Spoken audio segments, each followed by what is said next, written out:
చూసే ప్రయత్నం అయితే చేద్దాం. సోషల్ మీడియా గొంతు నొక్కేద్దాం. సెలెక్ట్ కమిటీకి పంపిన హేట్ స్పీచ్ బిల్లు సారాంశం అదేనా? ప్రభుత్వాన్ని ప్రశ్నిస్తున్న జర్నలిస్టులు ప్రతిపక్షాలే టార్గెటా?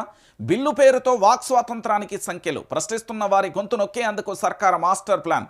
రేవంత్ రెడ్డి ప్రభుత్వాన్ని ఉక్కిరి బిక్కిరి చేస్తున్న సోషల్ మీడియా. ఆ దాటి తట్టుకోలేక ఇప్పటికే పలుమార్లు ఘాటైన విమర్శలు.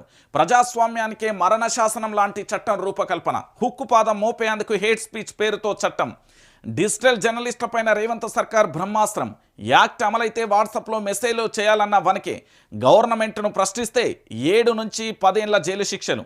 ముందస్తు బెయిల్ తీసుకునే ఛాన్స్ కూడా లేకుండా కఠినంగా సెక్షన్లు. బ్రిటిష్ కాలం నాటి చట్టాల కంటే క్రూరంగా ఉన్నాయంటున్న విపక్షాలు. బిల్లును ఆపకపోతే రేవంత్ మూల్యం చెల్లించుకోక తప్పదంటూ హెచ్చరికలు. సో అసెంబ్లీలో ప్రవేశపెట్టిన విద్వేషపూరిత ప్రసంగాల నేరాల నిరోధక బిల్లుపై తీవ్ర స్థాయిలో కూడా విమర్శలు వ్యక్తమవుతున్నాయి. సోషల్ మీడియా గొంతు నొక్కడమే ప్రధాన ఎజెండాగా చట్టం చేయాలని చూస్తున్నట్లుగా స్పష్టమవుతుంది. నయాన్నో భయాన్నో మెయిన్ స్ట్రీమ్ మీడియాను అదుపులో ఉంచుకున్న రేవంత్ సర్కార్ను సోషల్ మీడియా మాత్రం విమర్శలు తప్పడం లేదు.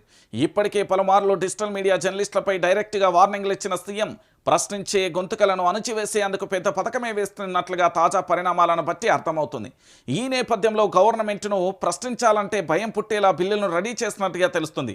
అయితే ఇదంతా సులువుగా అమలయ్యే చట్టం కాదని, వెనక్కి తగ్గకపోతే రేవంత్ సర్కార్ భారీ మూల్యం చెల్లించకపోవడం తప్పదని క్షేత్రస్థాయిలో కూడా వినబడుతున్న అంశానికి సంబంధించి మనం ఇక్కడ చూస్తున్నాం. సో దీంట్లో ప్రధానంగా కూడా ఈ ఏదైతే సోషల్ మీడియా హేట్ స్పీచ్ బిల్లుకు సంబంధించి, అంటే విద్వేషపూరిత ప్రసంగాల నేరాల నిరోధక బిల్లుకు సంబంధించిన ఈ చట్టం ఎవరికి లాభం, ఎవరికి నష్టం, ఎందుకు లాభం, ఎందుకు నష్టం చూద్దాం. హేట్ స్పీచ్ బిల్లులో ఏముంది, ఎవరికి లాభం, ఎవరికి నష్టం? రాష్ట్ర ప్రభుత్వం శాసనసభలో ప్రవేశపెట్టిన విద్వేషపూరిత ప్రసంగం నేరాల నివారణ బిల్లు సోషల్ మీడియాను కట్టడి చేయడానికే స్పష్టంగా చేస్తున్నది. ఎందుకంటే దీంతో పాటు రాజకీయ పార్టీలు, పత్రికలు, ఎలక్ట్రానిక్ మీడియా పైన ప్రభావం పడే అవకాశం ఉంది. వాట్సాప్ గ్రూపులలో అడ్మిన్ ఏదైనా పోస్టు పెడితే సంబంధిత వ్యక్తిపైన మాత్రమే చర్యలు తీసుకునే అవకాశం ఇప్పటి వరకు ఉండేది. కానీ ఈ చట్టంతో గ్రూప్ సభ్యులపైన కూడా కేసులు వేసే అవకాశం ఉంది. ప్రభుత్వంపై, అధికారులపైన ఏదైనా వార్తలు రాసినా విద్వేషపూరిత నేరం కిందనే వస్తుంది. దీంతో జర్నలిస్టులపైన కూడా ప్రభావం పడే అవకాశాలు చాలా స్పష్టంగా ఉన్నాయి. బిల్లులోని కీలకమైన అంశాలు ఏంది? డిజిటల్ సామాజిక మాధ్యమాలలో విద్వేషపూరిత ప్రసంగాల కారణంగా నేరాలు పెరుగుతున్నాయి కాబట్టి వీటి కారణంగా ఏం జరుగుతుంది? ప్రజాశాంతికి, సామాజిక సామరస్యానికి హాని కలిగే అవకాశం ఉంటుంది. మతం, కులం, లింగం, భాష, ఇతర గుర్తింపు ఆధారంగా వ్యక్తులు, సమూహాల మధ్య శత్రుత్వం, ద్వేషం, విభేదాలను ప్రోత్సహించడంతో పాటు గౌరవాన్ని దెబ్బతీసేలా ఉంటే దీనికి కారణమైన వారిని శిక్షించడంతో పాటు నివారించడానికి చర్యలు తీసుకోవాల్సి ఉంటుంది. బాధితులకు నష్టపరిహారం కూడా చెల్లించాల్సి ఉంటుంది. దీంతో పాటు ద్వేషపూరిత నేరం చేసిన వ్యక్తికి 1 ఏడాది నుంచి 7 ఏళ్ల పాటు జైలు శిక్ష, 50,000 జరిమానా విధించే అవకాశం ఉంటుంది. రెండోసారి కూడా ఇలాంటి నేరం చేస్తే 2 ఏళ్ల నుంచి 10 ఏళ్ల వరకు జైలు శిక్షతో పాటు ₹1,00,000 జరిమానా విధించనున్నారు అని చట్టంలో పేర్కొన్న పరిస్థితి కనబడుతుంది. అయితే ఈ హేట్ స్పీచ్ బిల్లుకు సంబంధించి సెలెక్ట్ కమిటీకి ఒక బిల్లును పంపించినట్లు అధికారులు గుర్తు చేస్తున్నారు. అంటే దాదాపుగా 16 ఏళ్ల తర్వాత మొదటిసారిగా ఒక బిల్లు సెలెక్ట్ కమిటీకి వెళ్ళిందని గుర్తు చేస్తున్నారు. సెలెక్ట్ కమిటీలో శాసనసభ మండలికి చెందిన సభ్యుల కమిటీని స్పీకర్ ఏర్పాటు చేస్తారు. అధికార పార్టీకి చెందిన ఒక ఎమ్మెల్యేను చైర్మన్గా నియమిస్తారు. ఈ కమిటీ బిల్లుకు సంబంధించి వర్గాల అభిప్రాయాలు, సూచనలు, సలహాలను స్వీకరించి తుది నివేదికను రూపొందించి ప్రభుత్వానికి అందజేస్తుంది. ఈ మేరకు బిల్లులలో మార్పులు చేర్పులు చేయనున్నారు అంటూ కూడా ప్రధానమైన ఎపిసోడ్ ఇక్కడ కనబడుతున్నది. సో మొత్తానికి ఏంది అంటే ఈ హేట్ స్పీచ్ బిల్లుకు సంబంధించి ప్రశ్నించే వ్యక్తులను పూర్తి స్థాయిలో కూడా అరెస్టు చేయడమే కాకుండా ప్రశ్నించే వ్యక్తులను పూర్తి స్థాయిలో ఇబ్బందుల పాలకు కూడా గురైపోతారు. భవిష్యత్తులో ప్రశ్న అనే అస్త్రం వినబడది. దీనికి సంబంధించి మూలాలను ఎక్కడికక్కడ కూడా తుంచివేయాలి, మూలాలను అణచివేయాలనే ధోరణిలో కాంగ్రెస్ సర్కార్, రేవంత్ రెడ్డి ప్రభుత్వం ఉన్నది. ఎందుకు నేను ఈ విషయాన్ని చెప్తున్నానంటే హేట్ స్పీచ్ బిల్లుకు సంబంధించి మీరు చాలా స్పష్టంగా చూడండి. ఒకటే అంశం, ఇది విద్వేషపూరిత ప్రసంగాలు నేరాల నిరోధక బిల్లు అని చెప్పిల్లు. దీంట్లో ఇంకొక అంశం ఏం చెప్పిల్లు, ఇక్కడ మీరు అందరూ కూడా చాలా స్పష్టంగా చూడాల్సిన విషయం ఏంటంటే ఈ సోషల్ మీడియాలో ఏమని చెప్పిర్రు అంటే ఇక్కడ ఒకసారి ఆలోచించండి. వాట్సాప్ గ్రూప్ కానీ ఆ గ్రూప్లో అడ్మిన్ మీద మాత్రమే ఇదివరకు చర్యలు తీసుకునే ఛాన్స్ ఉంది. ఇప్పుడు ఏం చేస్తారు, అందులో సభ్యుల మీద ఏదైనా వార్తలు రాసిన విద్వేషపూరిత నేరం కిందనే వస్తుంది. సో డిజిటల్ మీడియా, సామాజిక మాధ్యమం, డిజిటల్ మీడియాలో ఎవరుంటారు, జర్నలిస్టులు ఉంటారు, సామాజిక మాధ్యమాలలో ఎవరుంటారు, కావాలి జర్నలిస్టులు ఉంటారు. సో ఎక్కడికక్కడ పూర్తి స్థాయిలో కూడా ఈ బిల్లు తీసుకొచ్చి ఏంది అంటే హుక్కుపాదాన్ని మోపే ప్రయత్నం జరుగుతుంది. ఈ బిల్లు వల్ల పూర్తి స్థాయిలో సబ్బండ వర్గాలకు కూడా నష్టం పోతుంది. ఇప్పుడు రేవంత్ రెడ్డి హైడ్రాకు సంబంధించి ఒక నిర్ణయం తీసుకున్నారు. అది మంచా చెడా కూడా దాన్ని విశ్లేషించలేని పరిస్థితి. మూసీ సుందరీకరణ చేస్తున్నా, మూసీ సుందరీకరణ ఎవరికి లాభం ఎవరికి నష్టం అనేది కూడా విశ్లేషించలేం. వెలుగుమట్ల ఘటన జరిగింది, అక్కడికి వెళ్ళి కనీసం ప్రజల అభిప్రాయాన్ని కూడా తీసుకోలేని పరిస్థితి లేదు. లగచర్ల లాంటి ఘటన జరిగింది, అక్కడికి వెళ్ళినా కూడా పూర్తి స్థాయిలో వాళ్ళని కనీసం మాట్లాడించలేని పరిస్థితి ఏర్పడుతుంది. ఇది హేట్ స్పీచ్ బిల్లుకు సంబంధించి.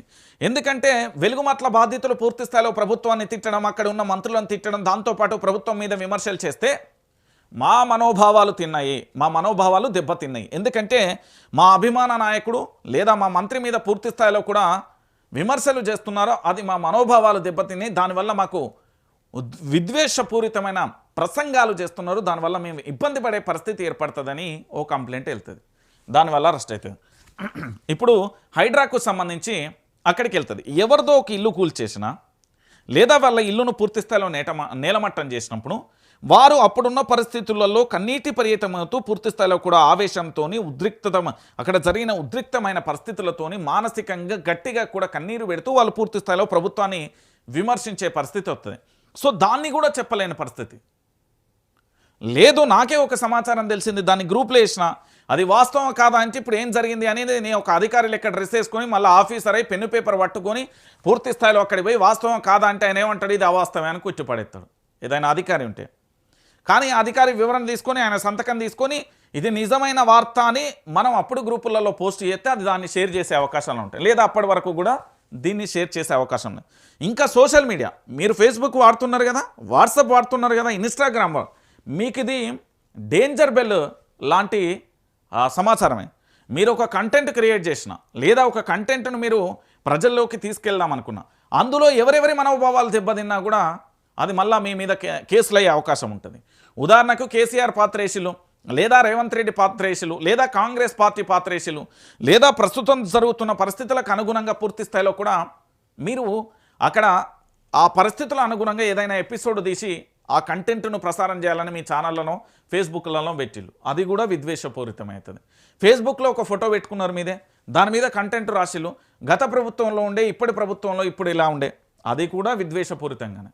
సో మొత్తానికి మన నోటికి తాళాలేస్తూ మన గొంతును నొక్కేస్తూ పూర్తి స్థాయిలో ఎక్కడికెక్కడ కూడా ఈ హేట్ స్పీచ్ బిల్లు తీసుకొచ్చి అణిచివేసే ప్రయత్నం జరుగుతున్నది అనేది ఇటు రాజకీయ నాయకుల వాదన, విశ్లేషకుల వాదన, మేధావుల వాదన, జర్నలిస్టుల వాదన. ఇది ఒక్క వర్గానికి సంబంధించిన అంశం కాదండి, దయచేసి నేను చెప్తున్నా.